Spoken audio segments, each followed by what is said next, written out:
Hey everyone, happy Friday. I want to talk to you about choosing perennials for sun, especially focusing on color of the flowers and the shape of the flowers. So this is a collection I put together. It has this really pretty yellow daylily. And I just need to grab, it's named after a gentleman, Dustin Domansky, and it has just a really light hint of pink in the petals, which I love, and that really helps tie it into the cone flowers. This is Purple Emperor, which actually stays pretty short, like 24 inches. And then, so we have this daisy-like flower of the cone flower, and then this tubular flower of the daylily, and then look at this just really the yarrow. This is Ortel's rose. Sorry, Ortel's rose, and just look how delicate it is with all the little tiny florets. We call this an umbel-shaped flower, and so together the three of them just add a lot of interest with the colors that they have that are compatible, and then the varying the flower form just adds a lot. And then beyond that, you need to look at the foliage. So the yarrow has really delicate fern-like foliage. We call that real fine foliage, fine texture. The coneflower has more of a medium texture. And then, of course, the daylilies have more like a grass-like foliage. So it's always good to look at that as well, because when they're not in bloom, you're looking at the foliage. So all three of these bloom in the summer. So what about carrying on these colors when they're not blooming? So let's take a deeper dive, all right? So let's start with the penstemon in the back. This is Pocahontas. It gets a lavender flower, but look at the foliage. It's such a pretty burgundy color.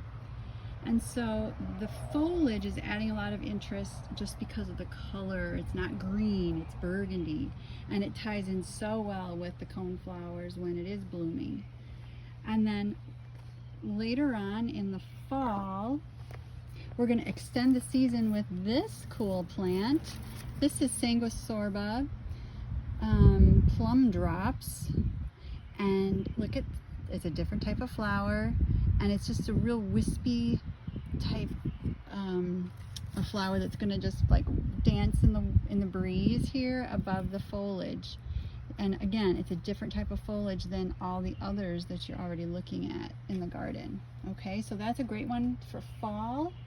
And then to extend it on the other end of the season would be to add color for spring. And so why not have that same pinky purple color in the spring with the creeping phlox. This is Running with Scissors. Okay, most of these are introductions from Brent over at Intrinsic. So I think that's what makes them even more special, is that they're locally bred.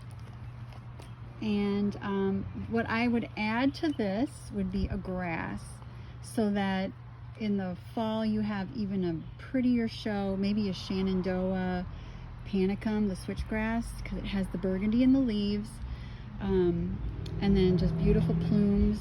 So you'd have the that grass with the plum drops in front of it. That would be so pretty in the fall. All right, so if you guys have any questions about putting together perennials in your garden. Oh, one more. Hang on. I almost forgot. The other fall bloomer is this one, which is a goldenrod.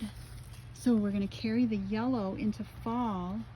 This one, also by Brent, is Sugar Kisses. So it's a showier goldenrod. It has double flowers with whites and yellows, and it's just going to be a lovely display, whether it's summer or fall.